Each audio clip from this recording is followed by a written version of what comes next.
فاذكروني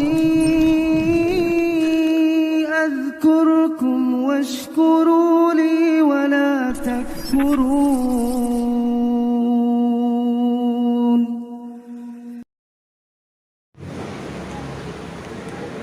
Innal hamdalillah nahmaduhu wa nasta'inuhu wa nastaghfiruh wa na'udzu billahi min shururi anfusina wa min sayyiati a'malina.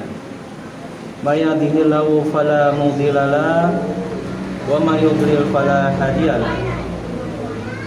Asyhadu an la ilaha illallah wahdahu la syarika lahu wa asyhadu anna Muhammadan abduhu wa rasuluhu alladzi la nabiyya ba'da. Qala Allah Ta'ala fi kitabihil karim, a'udzu billahi minasy syaithanir rajim. Bismillahirrahmanirrahim. Ya ayyuhalladzina amanu taqullaha haqqa tuqatih wa la tamutunna illa wa antum muslimun.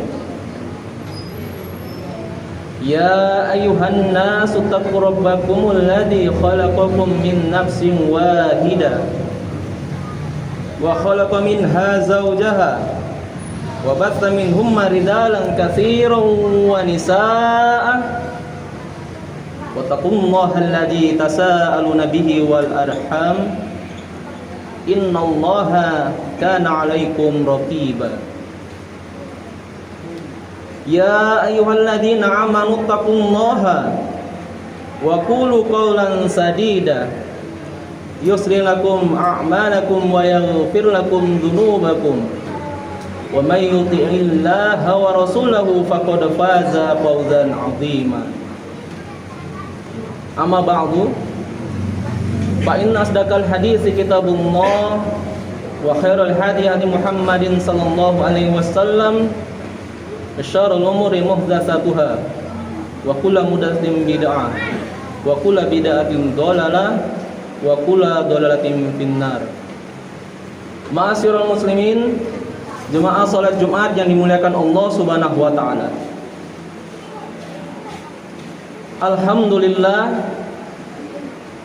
kalimat pujian dan syukur yang selalu kita panjatkan kepada Allah atas semua nikmat dan karunia yang telah dianugerahkan kepada kita semua. Nikmat-nikmat tersebut datang silih berganti. Sungguh tidak ada satu makhluk pun, tidak ada satu manusia pun, dan alat-alat yang mampu menghitung karunia-karunia dan nikmat-nikmat yang Allah berikan hari ini kepada kita semua. Nah, oleh karena itu para jemaah yang dirahmati Allah Subhanahu wa taala, sudah selayaknya kita menjadi seorang hamba yang senantiasa harus bersyukur kepada Allah Subhanahu wa taala dengan menggunakan nikmat dan potensi yang kita miliki dalam rangka untuk beribadah kepada Allah Subhanahu wa taala dan dalam rangka untuk menegakkan agama Allah Subhanahu wa taala di muka bumi Allah ini. Salawat dan salam tak lupa kita haturkan kepada Rasul dan uswah suri tauladan kita, Nabi Muhammad sallallahu alaihi wasallam. Allahumma shalli wa sallim ala nabiyina Muhammad. Dengan senantiasa kita bersalawat. Dalam suatu riwayat Rasulullah sallallahu alaihi wasallam bersabda, barang siapa yang bersalawat untukku 1 kali, maka Allah Subhanahu wa taala akan melipat gandakan 10 kali kebaikan atau 10 pahala untuk orang yang berselawat. Di hari Jumat yang penuh barokah ini, mari kita perbanyak salawat, dan insya Allah kita yang hadir ataupun orang yang mau bersalawat termasuk ke dalam golongan umatnya yang mendapatkan syafaat kelak di yaumil akhir, insya Allah.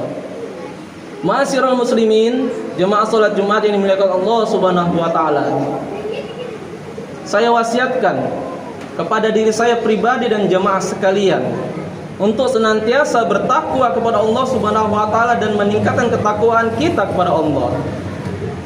Sebagaimana Allah telah mewasiatkan kepada hambanya yang beriman. Di awal tadi kita bacakan Quran surah Ali Imran ayat 102. Ya ayyuhalladzina amanu taqullaha haqqa tuqatih. Wahai orang-orang yang beriman, bertakwalah kepada Allah Subhanahu wa taala dengan sebenar-benar takwa. Wala tamutunna illa wa antum muslimun. Dan janganlah kalian mati, meninggalkan dunia ini kecuali dalam keadaan beragama Islam. Nah, oleh karena itu para jamaah dari Allah Subhanahu wa taala, di antara tanda ketakwaan kita kepada Allah Subhanahu wa taala adalah kita selalu mengingat Allah Subhanahu wa taala dan tidak melupakannya. Allah telah memperingatkan kita perihal orang-orang yang fasik, yaitu orang-orang yang lupa kepada Allah Subhanahu wa taala. Dalam Quran surah Al-Hasyr ayat 19, Allah Subhanahu wa taala berfirman, A'udzu billahi minasyaitonir rajim. Wala takunu kalladzina nasullah fa'ansahum anfusahum ulaika humul fasiqun. Yang artinya, dan janganlah kamu seperti orang-orang yang lupa kepada Allah Subhanahu wa taala, lalu Allah menjadikan mereka lupa kepada diri mereka sendiri. Mereka itulah orang-orang yang fasik. Quran surah Al-Hasyr ayat 19. Para jemaah yang dirahmati Allah Subhanahu wa taala, untuk itu di kesempatan yang berbahagia ini kita akan mengangkat tema, yaitu lupa diri akibat melupakan Allah Subhanahu wa taala. Para jemaah, balasan yang diperoleh manusia itu sebanding dengan usaha yang dikerjakannya. Kalau ia lakukan kebaikan, maka Allah Subhanahu wa taala akan membalas dengan kebaikan. Sebaliknya, bila keburukan yang dilakukannya, maka Allah Subhanahu wa taala akan membalas dengan keburukan tersebut. Maka setiap kesalahan yang dilakukan oleh manusia tentu akan memperoleh balasan setimpal dengan perbuatannya. Orang yang hendak menipu Allah Subhanahu wa taala, maka Allah akan balik menipunya. Seperti halnya hari ini, ya. Orang-orang munafik yang mengatakan Al-Quran sudah tidak cocok lagi di kehidupan modern ini, cocoknya di zaman Nabi. Ini kan seakan-akan mereka ingin menipu Allah, ingin menipu umat dengan menyatakan Al-Quran sudah tidak cocok lagi, syariat sudah tidak cocok lagi dipakai di era modern ini. Inilah, ya, orang-orang kafir dan orang munafik terus menipu Allah, padahal dialah menipu diri mereka sendiri. Dan ada juga orang yang melalaikan Allah Subhanahu wa taala. Allah pun akan membuatnya, atau Allah akan menelantarkannya. Bahkan ia akan lupa terhadap dirinya sendiri. Nah, itulah seperti gambaran yang terkandung di dalam Al-Quran atau ayat yang kita bacakan di awal tadi, yaitu Quran surah Al-Hasyr ayat 19 tadi. Para jemaah dari Allah Subhanahu wa taala, bagaikan ikan yang lupa akan airnya, begitulah perumpamaan bagi manusia yang lupa akan fitrahnya. Ya, sering kita dengar, wa ma khalaqtul jinna wal insa illa liya'budun. Az-Zariyat 56. Allah itu tidak akan menciptakan jin dan manusia kecuali hanya untuk menyembah Allah Subhanahu wa taala. Tapi manusia ini lupa akan fitrahnya, lupa akan jati dirinya yang sesungguhnya. Dia bingung apa sesungguhnya yang bisa membuatnya bahagia. Nah, hari ini sering kita temukan, ya, ada laki-laki yang tidak mau menikah dengan perempuan. Begitu juga sebaliknya, ada seorang perempuan atau wanita yang tidak mau berpasangan atau menikah dengan seorang laki-laki, maunya sejenis, ya, atau yang kita sering sebut dengan homo atau lesbian. Mereka ini mencoba mencari kesenangan dengan berhubungan dengan sesama jenis. Aneh, tapi itu nyata dan mungkin ada di sekeliling kita. Nauzubillah, ya, nauzubillah. Kita minta perlindungan pada Allah Subhanahu wa taala, ya, dari perbuatan yang demikian. Nah, pertanyaannya para jemaah Allah Subhanahu wa taala, kenikmatan macam apa yang ingin dicari bila hal demikian dilakukan? Selain itu juga para jemaah, Ada orang yang hobi mencicipi berbagai macam minuman keras, minuman beralkohol, ya.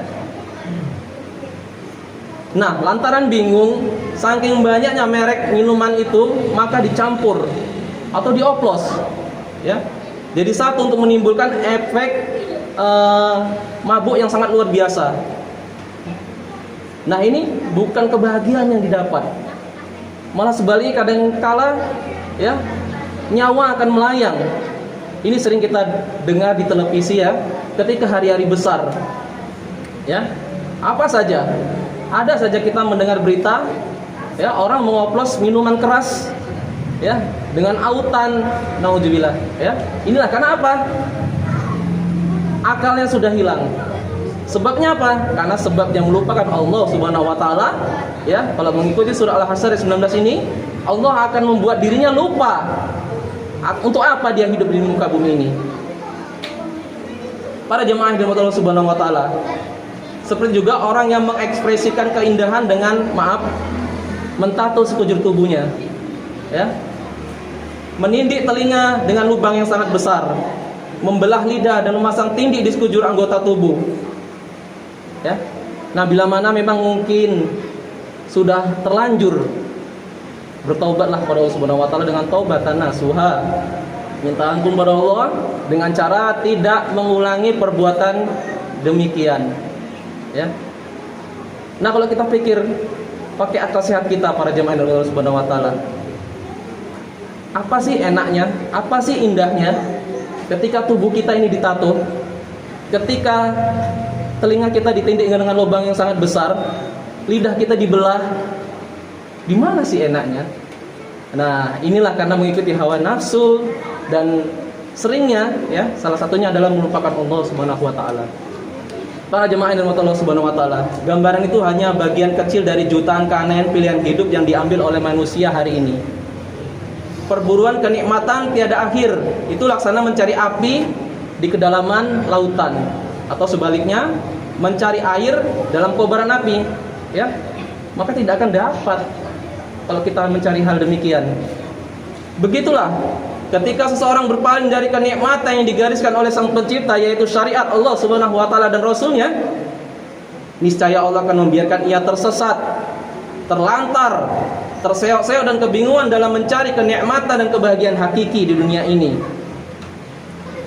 Semua ini dikarenakan mereka itu melupakan Allah Subhanahu wa taala. Jadi muaranya yang pertama adalah melupakan Allah Subhanahu wa taala, ya.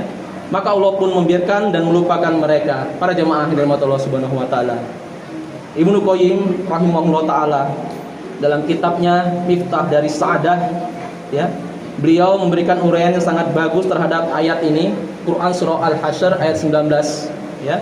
Nanti bisa dibuka setelah kita pulang dari sholat Jumat ini. Perhatikanlah ayat ini. Anda akan menemukan nilai yang luhur dan agung di dalamnya. Barang siapa yang melupakan Rabb-nya, melupakan Allah, niscaya Allah akan membuatnya lupa akan dirinya sendiri. Ia tidak mengenal hakikat dirinya, apa yang mendatangkan maslahat untuk dirinya. Ia juga melupakan apa-apa yang bisa mendatangkan kebahagiaan untuknya, baik dalam kehidupan dunia maupun akhiratnya. Ia itu hidup terlantar, layaknya binatang ternak yang tersesat. Bahkan binatang ternak lebih tahu apa saja yang bermanfaat baginya, lantaran masih memiliki insting yang Allah karuniakan kepadanya. Sedangkan orang seperti ini itu melupakan fitrahnya yang Allah ciptakan untuknya. Inilah perkataan Ibnu Qayyim, bahwa sesungguhnya orang yang sering melupakan Allah Subhanahu wa taala itu bagaikan hewan ternak. Hewan ternak sendiri masih mempunyai insting, ya, diberikan Allah Subhanahu wa taala. Dia tidak akan mungkin, ya, mengawini ataupun mengembangbiakan dengan sesama jenis, itu tidak akan mungkin. Tapi ini terjadi pada manusia. Nauzubillah min dzalik. Para jemaah yang dirahmati Allah Subhanahu wa taala, begitu mengerikan hukuman bagi orang yang melupakan Allah. Kelak di akhirat mereka akan dibangkitkan dalam keadaan buta, ya, hingga mereka bertanya, "Ya Rabbi, ya Tuhan kami, ya Tuhanku, mengapa engkau bangkitkan aku dalam keadaan buta? Sedangkan dahulu aku adalah orang yang bisa melihat." Lantas Allah Subhanahu wa taala menjawab, Qala kadzalika atatka ayatuna fanasitaha wa kadzalika yauma tunsa. Demikianlah telah datang kepadamu ayat-ayat kami, telah datang utusan kami, nabi dan rasul, maka kamu melupakannya. Dan begitu pula pada hari ini kami pun akan melupakan kamu. Quran surah Toha ayat 126. Lantas para jemaah yang dirahmati Allah Subhanahu wa taala, seperti apakah gambaran orang yang melupakan Allah itu? Nah, di sini para ahli tafsir ya, beberapa pendapat mengenai maksud melupakan Allah. Yang pertama adalah Imam Ibnu Katsir rahimahullah taala. Beliau mengatakan, janganlah kalian lupa dari mengingat Allah taala, karena kamu akan lupa beramal sholih. Sesungguhnya balasan itu setimpal dengan jenis perbuatannya. Sedangkan Imam Al-Qurtubi, beliau berkata, mereka melupakan Allah, yakni meninggalkan perintahnya, sehingga mereka lupa diri untuk melakukan kebaikan. Dan yang ketiga, Imam Ibnu Jarir rahimahullah taala mengatakan, yakni melupakan hak-hak Allah yang telah diwajibkan atas mereka. Hadirin jemaah yang dirahmati Allah Subhanahu wa taala. Kesimpulan dari makna atau melupakan Allah Subhanahu wa taala dari tiga ya imam ahli tafsir tersebut adalah bahwa maksud melupakan Allah taala adalah yang pertama tidak mengingatnya otomatis ya. Yang kedua tidak mengindahkan perintah dan larangannya. Dan yang ketiga tidak menunaikan hak-hak Allah Subhanahu wa taala. Nah, karena itu hendaknya kita banyak berzikir para jamaah dengan mengingat Allah Subhanahu wa taala. Nah, karena melafazkan bacaan zikir itu belum tentu dapat membebaskan seseorang dari ancaman tersebut ya. Kenapa? Ya, kecuali jika disertai dengan tunduk dan patuh terhadap perintah dan larangan Allah Subhanahu wa taala ya. Sebagaimana perkataan Atha bin Abi Rabah, beliau mengatakan az-zikru ta'atullah ya. Zikir itu adalah taat kepada perintah Allah dan larangan Allah Subhanahu wa taala. Maka barang siapa tidak mentaatinya, dia belum dianggap zikir. Ya, belum dianggap zikir. Walaupun dia banyak mengucapkan tasbih, dia banyak mengucapkan tahmid dan juga banyak mengucapkan takbir. Namun begitu banyaknya dia mengucapkan zikir-zikir tersebut, tapi dia tidak taat pada Allah Subhanahu wa taala, tapi dia tidak meninggalkan larangan Allah Subhanahu wa taala. Ini bukan zikir namanya, ya. Bukan zikir mengingat Allah Subhanahu wa taala, tapi hanya zikir di lisan saja. Ya. Maka janganlah kita menjadi orang-orang yang hanya berzikir di lisan saja. Ya. Jadi aplikasikan dengan kita berzikir mengingat Allah Subhanahu wa taala, maka kita harus mentaati peraturan Allah Subhanahu wa taala dengan cara ikuti perintah Allah Subhanahu wa taala. Ya, tinggalkan yang dilarang oleh Allah Subhanahu wa taala. Itu yang dinamakan zikrullah, zikir mengingat Allah Subhanahu wa taala. Para jemaah, kita tidak hanya dilarang melupakan Allah, tapi juga dilarang meniru orang yang melupakan Allah, ya seperti orang-orang kafir tadi dan orang munafik, dan mengabaikan agamanya. Janganlah kita terpesona oleh gerak-gerik dan kebebasan mereka. Mereka itu bukan orang yang merdeka, tapi mereka adalah orang yang terjajah oleh hawa nafsunya. Syekhul Islam Ibnu Taimiyah rahimahullah taala berkata, sesungguhnya orang-orang yang mengikuti syahwatnya dalam memburu kesempurnaan rupa, bebas menikmati makan dan minum dan pakaian, maka syahwat akan menguasai hatinya. Nah, ketika syahwat menginginkan sesuatu, ia akan memaksa dan mengendalikannya, sehingga hati menjadi tawanan bagi selera hawa nafsunya. Hati akan bergerak kemanapun hawa nafsunya mengendalikannya. Sungguh, tak ada tawanan yang lebih hina dari orang yang ditawan oleh hawa nafsunya. Ya, itulah perkataan Syekhul Islam Ibnu Taimiyah yang mengenai orang-orang yang melupakan Allah Subhanahu wa taala adalah orang-orang yang mengedepankan hawa nafsunya. Dan orang yang paling hina di muka bumi ini adalah orang-orang yang mengikuti hawa nafsunya, ditawan hatinya yang bersih tadi hanya untuk mengikuti hawa nafsunya. Para jemaah, yang mereka rasakan bukanlah kebahagiaan hakiki, bukan pula kepuasan. Laksana minum air garam. Ya, kita ketahui makin banyak kita minum air garam tersebut, maka makin haus. Ya, mereka juga bukan orang yang sukses meraih keinginan. Bahkan mereka tengah bingung memburu kenikmatan, laksana gembala ditinggalkan oleh pemiliknya, berjalan tak tentu arah, makin lama berjalan, makin menjauh dari tempat tujuan. Ya Allah, bantulah kami agar senantiasa mengingatmu, bersyukur kepadamu, dan memperbaiki ibadah kepadamu. Demikian ya. Semoga dengan khutbah yang singkat ini kita ambil pelajaran Quran surah Al-Hasyr ayat 19, bahwa sesungguhnya ada orang-orang yang melupakan Allah Subhanahu wa taala, maka Allah Subhanahu wa taala akan menjadikan dirinya lupa untuk apa dia hidup di muka bumi ini, dan dia akan terlantu-lantu, ya, terlunta-lunta dan tersesat. Dan semoga kita bukan termasuk orang-orang yang melupakan Allah Subhanahu wa taala. Amin amin ya rabbal alamin. Barakallahu li wa lakum fil Qur'anil azim wa nafa'ani wa iyyakum bima fihi minal ayati wa dzikril hakim. Aqulu qouli hadza wastaghfirullahal azim li wa lakum innahu huwal ghafurur rahim.